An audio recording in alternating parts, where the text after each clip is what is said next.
परमात्मा की प्राप्ति रूप जिस लाभ को प्राप्त होकर उससे अधिक दूसरा कुछ भी लाभ नहीं मानता। जिस अवस्था में स्थित वह योगी बड़े भारी दुख से भी चलायमान नहीं होता, जिस लाभ को प्राप्त होकर उससे अधिक दूसरा कुछ भी लाभ नहीं मानता। तो जिसको उस परमपिता परमात्मा की प्राप्ति होगी, जिसको उस आनंद का अनुभव हो गया, तो फिर उसके लिए सबसे बड़ा लाभ वही है।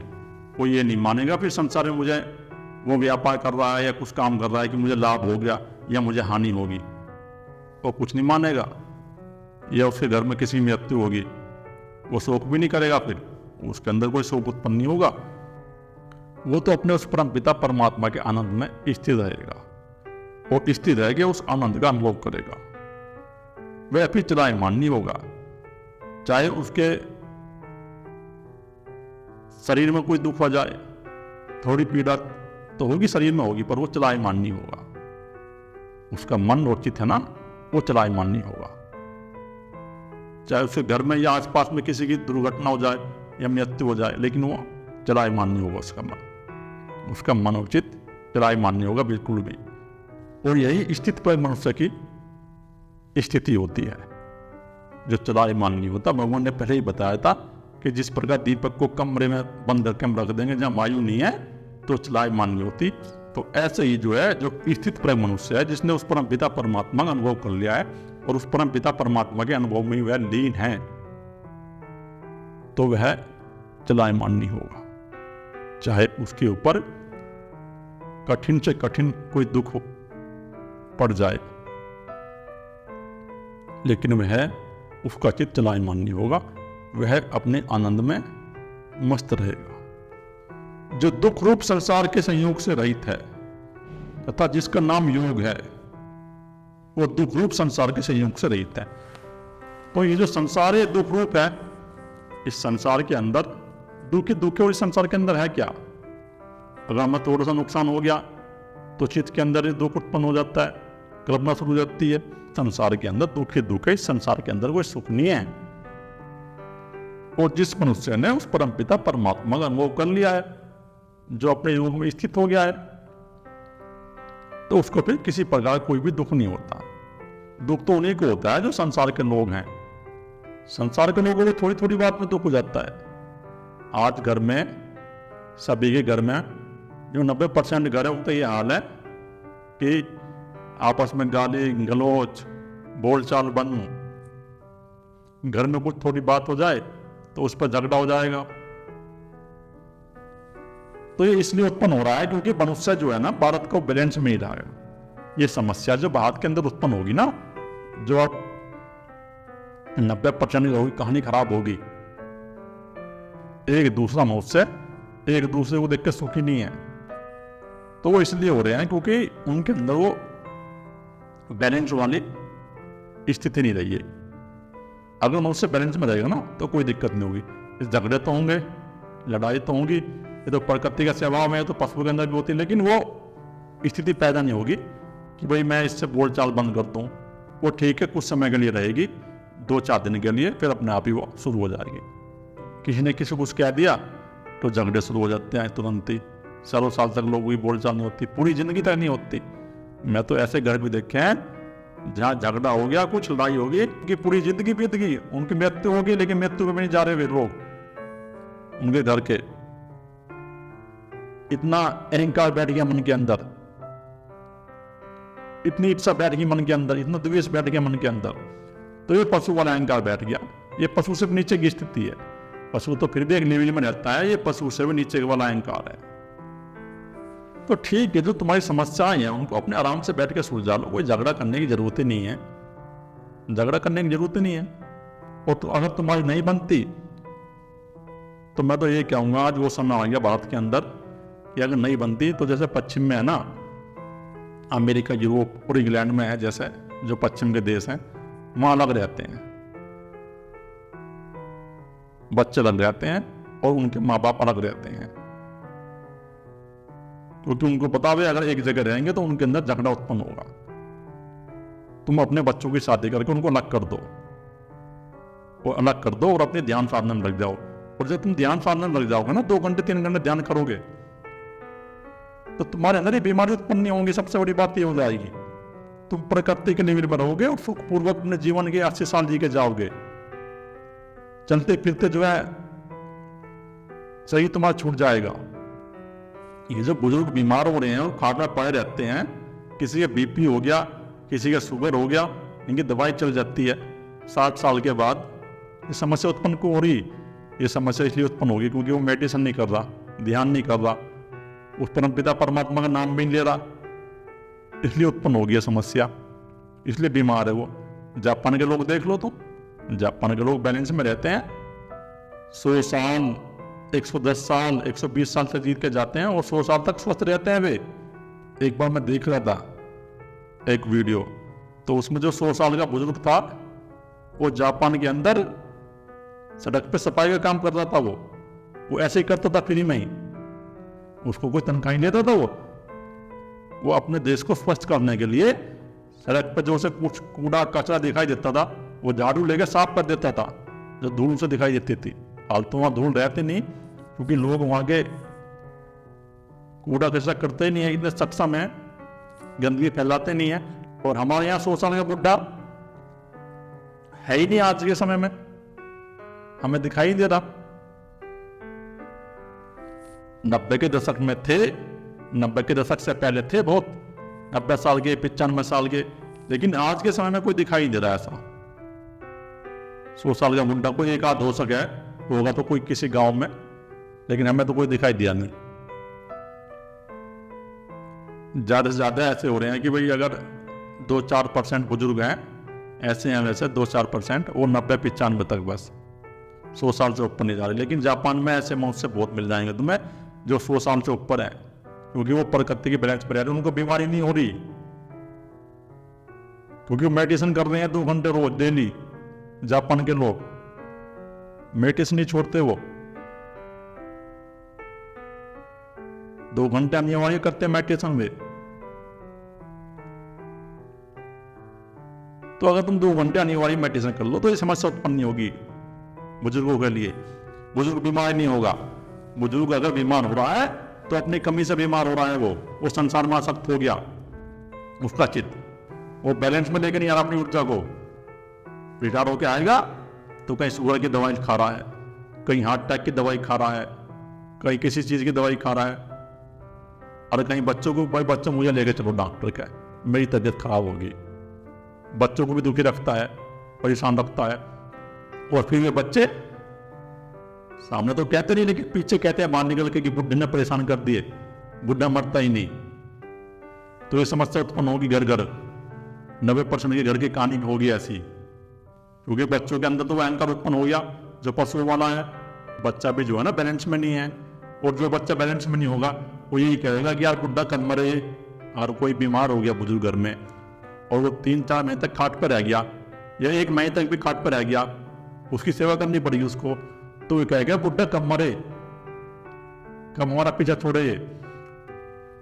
तुमने जो वेद की विधि छोड़ दी, जो वेद की विधि बनाई थी ऋषियों ने गृहस्थों के लिए, तो वेद की विधि इसलिए बनाई थी कि वो अपने 100 साल पूरी करके जाएगा, बीमार नहीं होगा। वेद में जो 4 घंटे ध्यान साधना का, ये गृहस्थी जो है 4 घंटे ध्यान साधना करेगा, या उस परमपिता परमात्मा का भजन करेगा। तुमने वो राम का नाम लेना ही बंद कर दिया। जो पहले बड़े बुढ़े शाम को बैठ के आधे घंटे ओम नमः शिवाय जाप करते थे, वो भी बंद हो गया। तो समझ जाओ और संभल के ध्यान करना शुरू कर दो। तुम 2 घंटे ध्यान करो, मैं तो तुम्हें कह रहा हूं, तुम 2 घंटे 1 घंटे अपनी जवानी में शुरू कर दो, उसके बाद 2 घंटे ध्यान शुरू कर दो, तुम्हारे अंदर कोई बीमारी आ ही नहीं सकती। तुम अपने 80-90 साल पूरी करके जाओगे, आराम से जी के जाओगे। नहीं तो फिर वही हाल होगा जो घर घर हाल हो रहा है। अभी जो तुम्हारी उम्र कितनी है, अभी नौकरी करो, किसी की 45 साल उम्र है, किसी की 50 है, या किसी की 40 साल उम्र है, तो ध्यान साधना शुरू कर दे तुरंत 1 घंटा समय निकाल के। तो बीमार हो नहीं सकता वो, मनोरोग आएंगे नहीं उसके अंदर, शारीरिक रोग भी बहुत कम आएंगे। और फिर अपने 50-55 साल के बाद अपने 2 घंटे का समय कर दे, 4 घंटे का समय कर दे, फिर वो अगर वो 4 घंटे का समय कर देगा, 3 घंटे का, तो पूरे करके जाएगा वो अपने 80 साल 90 साल। तो व्यायाम करे, व्यायाम बिल्कुल ना छोड़े, शरीर से योगा शुरू कर दे, 15 मिनट योगासन करे और 20-25 मिनट जो है प्राणायाम करे और 1 घंटे मेडिटेशन करे, तो कोई भी बात नहीं होगी। तुम जो है उस परमपिता परमात्मा की खोज मत करो, लेकिन इतना तो कर लो, तुम्हारे जो जीवन के 80 साल हैं ये ठीक ठाक कट जाएंगे। तुम्हारे 90 साल कुछ सीख लो जापान के लोगों से। जापान कितना अध्यात्म में आगे चल रहा है, ध्यान में भी आगे चल रहा हूं मार से। जिसका नाम योग है उसको जानना चाहिए। वह योग नैतिकतावी हुए अर्थात धैर्य और उत्साहयुक्त चित्त से निश्चय पूर्वक करना कर्तव्य है। तो उस योग को जानना चाहिए, उस परमपिता परमात्मा के मार्ग पर चलना चाहिए। भगवान यही कह रहे हैं कि उस योग को जानो तुम और उस योग का अनुभव करो, और वह योग धैर्य है, उत्साहयुक्त। तो तुम्हारे मन के अंदर धैर्य होना चाहिए। तो पहले ही कहा था कि जो साधक लगे हुए हैं, जो साधिका लगी हुई हैं, तो उनके अंदर धैर्य होना चाहिए। उनको ये नहीं होना चाहिए कि मुझे 5 साल हो गए या मुझे 10 साल हो गए तो मेरी साधना में गति क्यों नहीं हो रही। और अगर गति नहीं हो रही तो स्वयं उसकी गलती है, क्योंकि उसके अंदर वो प्रज्ञा बुद्धि उत्पन्न नहीं हो रही और विवेक बुद्धि उत्पन्न नहीं हो रही। जब उसके अंदर वो प्रज्ञा बुद्धि उत्पन्न हो जाएगी, विवेक बुद्धि उत्पन्न हो जाएगी, तो उसकी गति अपने आप ही हो जाएगी, उसको कोई रोकेगा नहीं। लेकिन धैर्य होना चाहिए, धैर्य रखो, संसार में दोबारा भाग के मत जाओ। मैं तो यही कहूँगा, जो साधक साधिका लगे हुए हैं वो अपने मन के अंदर धैर्य रखो, क्योंकि संसार से तुम आए हो और फिर तुम संसार में चले गए, तुमने गृहस्थी बसा ली 40 साल की उम्र में या 35 साल की उम्र में, तो कुछ फायदा नहीं होगा उससे। फिर तुम्हारा जीवन नरक बन जाएगा, हो जाएगा। अपने जो ध्यान का समय है ना, तुम बढ़ा दो, 6 घंटे कर दो मेडिटेशन का समय। जब तुम 6 घंटे ध्यान का समय कर दोगे तो कर दोगे इसका मणिपुर चक्र की ग्रंथि का भेदन, कोई रोक नहीं सकता तुम्हें। और अपना स्वयं का धन करो रोज। साधक अपने अंदर धैर्य रखे और उत्साह रखे। जिस साधक के अंदर धैर्य होगा और उत्साह होगा कि मैं गिर गया हूं फिर दोबारा चलूंगा, गिर गया फिर दोबारा चलूंगा, गिर गया फिर चलूंगा, तो जिस प्रकार साधक के अंदर ऐसा उत्साह होगा, वो उस परमपिता परमात्मा को प्रकट कर लेगा और वो अपनी इन ग्रंथियों का भेदन कर लेगा। और जो इन ग्रंथियों को भेदन कर लेगा तो परमपिता परमात्मा प्रकट हो जाएगा और उसका चित्त शांत हो जाएगा। फिर यही उस मनुष्य का कर्तव्य है जो इस प्रकार अपने ध्यान साधना में लगा हुआ है धैर्य पूर्वक। संकल्प से उत्पन्न होने वाली संपूर्ण कामनाओं को निशेष रूप से त्याग कर और मन के द्वारा इंद्रियों के समुदाय को सभी ओर से भली भांति रोककर, संकल्प तुम अपने मन के अंदर करते हो और तुम्हारे मन के अंदर इन संकल्पों से कामनाएं उत्पन्न होती हैं। जिस प्रकार हमने अपने मन में एक संकल्प किया कि हमें एक बड़ा घर बनाना है, तो जैसे ही हम ये संकल्प करेंगे कि हमें एक बड़ा घर बनाना है, तो हमारे मन के अंदर निरंतर उन कामनाओं का चिंतन चलना शुरू हो जाता है। जो तुम संकल्प करते हो और इन संकल्पों के द्वारा जो तुम्हारे मन के अंदर कामनाएं उत्पन्न होती रहती हैं और ये कामनाएं तुम्हारे मन के अंदर निरंतर चलती रहती है, तो इनको त्याग दो। ये जो तुम संकल्प कर रहे हो, अगर तुम आध्यात्मिक मार्ग पे चल रहे हो तो इन संकल्पों को त्याग दो। तो ये संकल्प मत करो तुम फिर कि मुझे घर चाहिए या मुझे प्रॉपर्टी चाहिए या मुझे कुछ भी चाहिए। तुम जो है प्रकृति के अनुसार जियो। तो भूतकाल की या भविष्य काल की कल्पना मत करो। मकान चाहिए तो उसने पहले कल्पना कर ली भविष्य काल की। अगर चाहिए ठीक है, उसके पास पैसा तो ठीक है, बनाना शुरू कर दे। कल्पना करने की जरूरत क्या है? भूतकाल की या भविष्य काल की कोई भी अपने मन के अंदर कल्पना मत करो। तुम जो तुम्हें करना है वो वर्तमान में रह के करो। इन संकल्पों को तुम त्याग कर दो। ये संकल्प करो ही मत तुम भविष्य काल के। जब तुम भविष्य के संकल्प करते हो ना कि मुझे 10 दिन बाद वहां जाना है या मुझे इतना धन चाहिए, तो ये सब संकल्प हैं। संकल्प मत करो तुम। तुम्हारे मन के अंदर जो भी है या जो भी तुम्हें वर्तमान में मौजूद है, जो तुम्हें वर्तमान में तुम्हारी स्थिति है, उसके अनुसार तुम कर्म करो, लेकिन अपने मन के अंदर संकल्प उत्पन्न मत करो, चिंता उत्पन्न मत करो, इंद्रिय त्याग करो। क्योंकि आध्यात्मिक मार्ग के पथिक के लिए ये संकल्प जो है ना, परिकल्पनाएं जो हैं, बाधक हैं ये सब।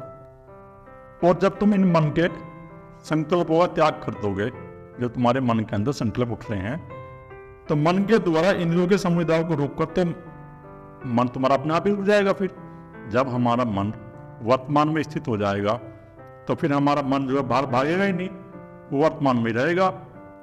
और जो हमारी इंद्रियां हैं फिर वे विषय और विकार को ज्ञान ही नहीं करेंगी। लेकिन जब हमारा मन चिंतन नहीं करेगा, वर्तमान में रहेगा, तो हमारी इंद्रियां जो हैं, आँख नाक कान आदि जो इंद्रियां हैं, ये जो है ना विषय और विकारों को फिर ज्ञान नहीं करेगी, ये अपने आप ही रुक जाएंगे। इनको रोकने की जरूरत नहीं है, इनको जरूरत नहीं पड़ेगी रोकने की। तुम अपने मन को वर्तमान में लेके आ जाओ एक बार। तुम्हारे मन के अंदर इस कल्पना को तूफान चल रहा, इस तूफान को तुम शांत कर दो, और इस तूफान को शांत करके अपने स्वभाव में तुम स्थित हो जाओ, तो ये अपने आप ही रुक जाएंगे। क्रम क्रम से अभ्यास करता हुआ उपरति को प्राप्त हो, तथा धैर्य युक्त बुद्धि के द्वारा मन को परमात्मा में स्थित करके परमात्मा के सिवा और कुछ भी चिंतन नहीं करे। इस सूत्र में कितनी बड़ी बात कह दी। कर्म क्रम से अभ्यास करता हुआ, यानी जो आध्यात्मिक मार्ग के पथिक हैं, जो साधक हैं, जो साधिकाएं हैं, जिन्होंने लक्ष्य बना लिया है कि मुझे उस परम तत्व परमात्मा को उपलब्ध करना है, तो क्रम क्रम से अभ्यास करता हुआ, यानी वो ध्यान का अभ्यास करे। ध्यान का अभ्यास बिल्कुल भी बंद ना कर दे। जो ऐसे साधक हैं, जो साधक मार्ग में चल रहे हैं, उनको कम से कम 6 घंटे ध्यान का अभ्यास करना चाहिए, मेडिटेशन में बैठना चाहिए, वो अभ्यास बंद नहीं करना चाहिए। और वो 6 घंटे का ध्यान के साथ साथ, अभ्यास के साथ साथ अपने स्वयं का अध्ययन भी करे, वो कि साधना में मेरी कितनी गति हुआ है और कितनी गति नहीं हो रही। साधक जो है क्रम क्रम से अभ्यास करता हुआ, वो अपने अभ्यास को बंद ना करे। जब तक वो परम पिता परमात्मा उसको उपलब्ध ना हो, तब तक वह साधक या साधिका अपने अभ्यास को बंद ना करे। मैं तो यही कह रहा हूं कि वो अभ्यास अपना निरंतर उनका चलता रहना चाहिए। 6 घंटे का एक तुम सिस्टम बनाओ, जब भी तुम्हारे पास समय हो, अगर 3 घंटे सुबह कर लो या 3 घंटे शाम को। अगर तुम्हारे अंदर बैठने की क्षमता हो तो बैठ जाओ चेयर पर रात में आराम से 6 घंटे के लिए। अगर नहीं है क्षमता तो 2-2 घंटे करो, 2 घंटे सुबह कर लो, 2 घंटे दोपहर को और 2 घंटे शाम को कर लो। अगर तुम अभ्यास बंद कर दोगे, तुम्हारी शक्ति जो है वहीं रुक जाएगी। फिर वो ध्यान का अभ्यास करने के बाद शक्ति वो नीचे गिर जाती है। क्योंकि अध्यात्म का मार्ग इस प्रकार है, जिस प्रकार हम किसी खड़े पहाड़ पर चढ़ते हैं, और जब हम खड़े पहाड़ पर चलेंगे तो चलते रहना पड़ता है हमें। अगर आप रुक गए तो रुकते हम फिर पीछे को बैक हो जाएंगे, और फिर वह उपरति को प्राप्त हो जाता है। धैर्य युक्त बुद्धि के द्वारा मन को परमात्मा में स्थित करके, यानी तुम्हारी बुद्धि के अंदर उद्वेग ना हो, तुम्हारी बुद्धि के अंदर इस प्रकार की भावना ना हो कि मुझे संसार की वस्तु चाहिए या संसार की वस्तु मुझे प्राप्त करनी है। अगर तुम्हारे मन बुद्धि के अंदर इस प्रकार की कल्पनाएं उठ रही हैं संसार की वस्तु को प्राप्त करने की, तो अपने मन को वर्तमान में लेकर आओ और अभ्यास करना शुरू कर दो। और एक बार अपने विवेक बुद्धि से इस प्रकार देख लो कि जगत है क्या। तो जगत 5 तत्वों का खेल है। मैं पहले भी आपको कई बार बता दिया कि पृथ्वी जल में विलीन हो रही है, जल अग्नि में, अग्नि वायु में, वायु आकाश में, आकाश ब्रह्मा के सूक्ष्म शरीर में, और ब्रह्मा का सूक्ष्म शरीर उस परम पिता परमात्मा में। तो ये सब उसी से चल रहे हैं, उसी से निकल रहे हैं, परम पिता परमात्मा से। इस प्रकार जब तुम अपने मन और बुद्धि के अंदर संकल्प कर लोगे ना, देख लोगे एक बार विवेक बुद्धि से या प्रज्ञा बुद्धि से, तो फिर तुम्हारा संसार की वस्तुओं में तुम्हारा मन नहीं जाएगा, तुम्हारी पकड़ नहीं बनेगी, तुम अपने लक्ष्य पे लगे रहोगे फिर। तो इस प्रकार अपने बुद्धि के अंदर धैर्य उत्पन्न करो, संयम उत्पन्न करो। जब तुम्हारे मन और बुद्धि के अंदर धैर्य उत्पन्न हो जाएगा और संयम उत्पन्न हो जाएगा, तो फिर तुम उस परम पिता परमात्मा के मार्ग में लगे रहोगे, तुम छोड़ के नहीं भागोगे फिर वहां से। कि क्रम क्रम से अभ्यास करता हुआ साधक अपने धैर्य बुद्धि के द्वारा मन को परमात्मा में लगावे। जब हमारे मन के अंदर भूतकाल की कल्पनाएं और भविष्य काल की कल्पनाएं शांत हो जाएंगी और हमारा मन वर्तमान में स्थिर हो जाएगा, तो हमारा मन वर्तमान में जैसे स्थिर होगा तो हमारा मन परमपिता परमात्मा में अपने आप ही लग जाएगा, उससे हम ही लग जाएगा। मूलाधार चक्र पे हमारी कुंडली शक्ति है, और जब वो ऊपर की ओर शक्ति उठना शुरू हो जाएगी तो हमारी अध्यात्म की यात्रा शुरू हो जाएगी। तो परमात्मा के सिवा कुछ भी चिंतन न कर कि तुम उस समय जो साधक हैं और साधिकाएं हैं जिन्होंने वो लक्ष्य बना लिया है उस परमपिता परमात्मा को प्राप्त करने का, तो अध्यात्म के अलावा और उस परमपिता परमात्मा के अलावा कुछ भी चिंतन न करे मन के अंदर। अगर वो चिंतन भी करे तो इस प्रकार ही करे, वो तब तो है क्या। और मेरा मन कितना खाली हो गया, मेरे मन के अंदर ये जो विषय विकार कामनाएं ईर्षा द्वेष उत्पन्न हो रही हैं, ये शांत हुई हैं नहीं हुई हैं।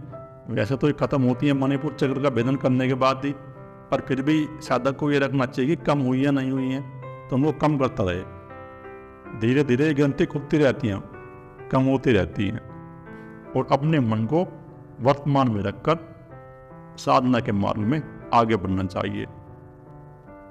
तो जब वह साधक या साधिका निरंतर ध्यान का अभ्यास करेगा और अपने मन को वर्तमान में स्थिर करेगा और अपने अंदर धैर्य बुद्धि से विवेक बुद्धि से चलेगा, तो वो तत्व प्रकट हो जाएगा और उस साधक की या साधिका की अध्यात्म मार्ग में गति होगी। अगर इस प्रकार करेगा वो, तो साधक कुछ भी चिंतन ना करे संसार की वस्तु का। चिंतन करने की जरूरत ही नहीं है, जो प्राप्त है जैसा भी उसे स्वीकार कर लो। आज का समय ऐसा है, कोई भूखा तो मन नहीं रहा। आज के समय में इतना पैसा इतना धन तो सभी को उपलब्ध है, जो उसकी खाने पीने की और रहने की व्यवस्था चल रही है आराम से, कोई दिक्कत नहीं है। तो जो है उसे स्वीकार कर लो तुम। वो धन का इकट्ठा करके तुम करोगे क्या? वो तुम्हारे बैंक में पड़ा रहेगा। अपनी भोजन की व्यवस्था चाहिए, बस एक कमरा चाहिए अपना एकांत में, और क्या चाहिए? तो ये हो जाती है, कोई ऐसी बड़ी बात नहीं है।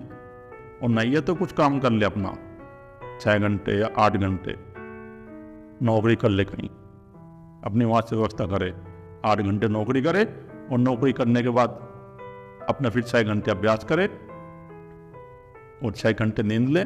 उसके बाद जो समय मिले उसमें अपना वैसा काम करे।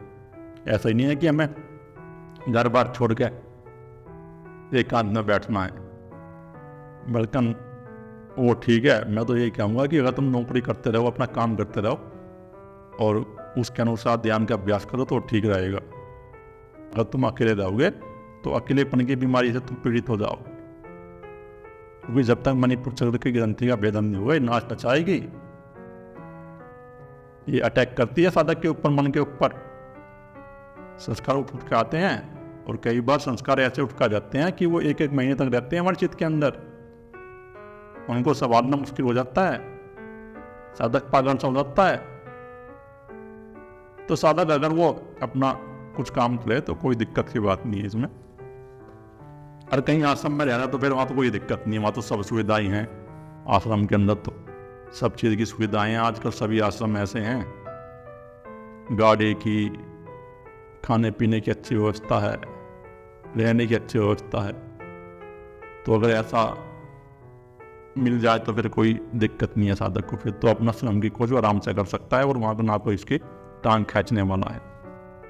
आश्रम में रह के आराम से वो उस तत्व को प्रकट कर लेगा, कोई बड़ी बात नहीं है।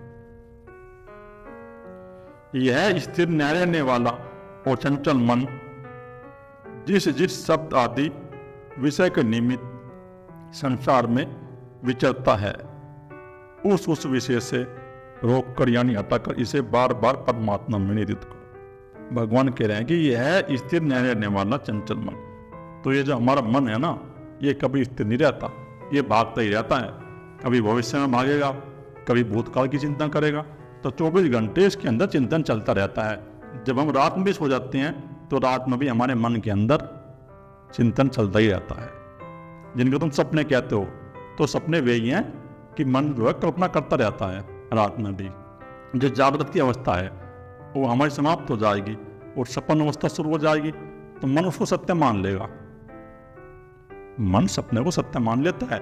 जो मन के अंदर विचार चल रहे हैं उनको वो सत्य मान लेगा और उस दृश्य को देखता रहेगा। वो साक्षी जो हमारा है ना, उस दृश्य को देखता रहेगा और वो मन के अधीन होके उसको सत्य मान लेता है और उसको फिर हम सपना कहते हैं। यही सपना है। तो सपने में भी हमारा मन कल्पना करता रहता है। ये मन हमेशा भविष्य काल के विचार या भूतकाल के विचार इसके अंदर चलते रहते हैं। तो ये बड़ा ही चंचल मन है अर्जुन। ये मन बहुत ही चंचल है, ये रोकने से रुकता भी नहीं है। तो इसके अंदर विषय विकार है और इन विषय विकारों के निमित्त से, इनको प्राप्त करने की इच्छा से यह संसार में विचरण करता रहता है। लेकिन ये रुकेगा कैसे? ये एकदम नहीं रुकेगा। इसको धीरे धीरे प्यार से तैयार करना पड़ेगा। धीरे धीरे जो तुम्हारे मन के अंदर विचार उठ रहे हैं उनको देखना शुरू कर दो। साक्षी बन जाओ तुम अपने मन और बुद्धि के। जो तुम्हारे मन के अंदर भविष्य काल के विचार और भूतकाल के विचार उठ रहे हैं, तुम उनको देखना शुरू कर दो, उनसे हट जाओ। और जैसे तुम अपने मन से हट जाओगे तो तुम्हारा मन वर्तमान में आना शुरू हो जाएगा अपना आप ही। तुम्हें उसके हटाने की जरूरत नहीं है, तुम इससे हट जाओ। जैसे तुम हटोगे तो तुम्हारा मन अपने आप ही वर्तमान में आना शुरू हो जाएगा। तो इसको बार बार जो वर्तमान में लेके आओ तुम। ये अभ्यास अपना बंद मत कर दो। कोई देखता नहीं गीता पढ़ेगा फिर भी जो है मनुष्य जो है हठ योग करने में लगा हुआ है। कोई आसन कर रहा है, कोई प्रणाम कर रहा है, कोई कुछ कर रहा है, देखता नहीं गीता पढ़ेगा क्या लिखा हुआ इसमें। अपने मन को विषय और विकारों से रोककर वर्तमान में स्थित करो, वर्तमान में लेके आओ। तुम्हारे मन के अंदर जो निरंतर कल्पनाएं चलती रहती हैं संसार की भोग्य वस्तु को प्राप्त करने की, धन प्राप्ति की, और आज का मुझसे तो तृप्त नहीं हो रहा। एक घर मिल जाए तो सुखी नहीं है, 2 मिल जाए तो सुखी नहीं है, 5 मिल जाए फिर भी सुखी नहीं है।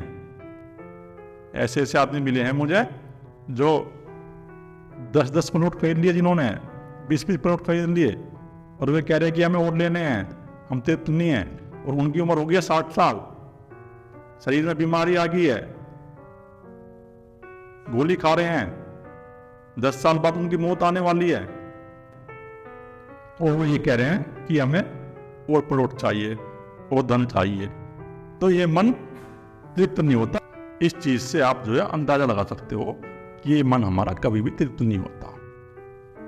तो संसार के भोग्य वस्तु के पीछे ज्यादा भागने की जरूरत नहीं है, चिंता करने की कोई जरूरत नहीं है। जो धन तुम्हें प्राप्त है और जो धन प्राप्त हो रहा है तुम्हें, उसको तुम स्वीकार कर लो और स्वीकार करके अपने परमपिता परमात्मा की खोज में लग जाओ। अगर तुम्हारा मन बार बार भूतकाल में जाएगा, भविष्य काल में जाएगा और विचरण करेगा, भोग्य वस्तु में जाएगा, लेकिन तुम्हें अभ्यास करना है, ये अपने मन को वर्तमान में लेके आना है। बार बार तुम अपने मन को वर्तमान में लेके आओ। जब तुम बार बार अपने मन को वर्तमान में लेके आओगे तो एक समय ऐसा आ जाएगा कि जब तुम्हारा ये मन संसार की भोग्य वस्तुओं के पीछे अपने आप ही भागना बंद कर देगा, भविष्य की चिंता बंद कर देगा। ये तो धीरे धीरे इस पर चोट करनी पड़ती है। इस पर जो है ना वर्तमान के अभ्यास की चोट करनी पड़ती है और ध्यान के अभ्यास की चोट करनी पड़ती है। जब धीरे धीरे हम अपने मन पर चोट करते हैं तो ये मन हमारे अनुकूल हो जाता है, फिर ये भागता नहीं है। क्योंकि जिसका मन भली प्रकार शांत है, जो पाप से रहित है, और जिसका मन भली प्रकार शांत हो गया है, जिसने अपने मन को वर्तमान में स्थिर कर दिया है, और जिस मनुष्य के अंदर भूतकाल की कल्पनाएं नहीं चलती, भविष्य काल की कल्पना नहीं चलती, तो उसका मन फिर शांत हो जाता है। उसके मन के अंदर शांति आ जाती है। और जिसका मन शांत हो गया तो वह फिर पाप से रहित हो गया, क्योंकि फिर वो पाप नहीं करेगा। तो ये उसकी बात हुई। जिसने अपनी मणिपुर चक्र की ग्रंथि का भेदन कर लिया, तमो ग्रंथि का जब हम भेदन कर लेंगे तो फिर हम पाप नहीं करेंगे, फिर हम कोई ऐसा काम नहीं करेंगे कि जिससे समाज को हानि हो, कि वो पाप से रहित हो जाता है जिसका मन शांत हो जाता है।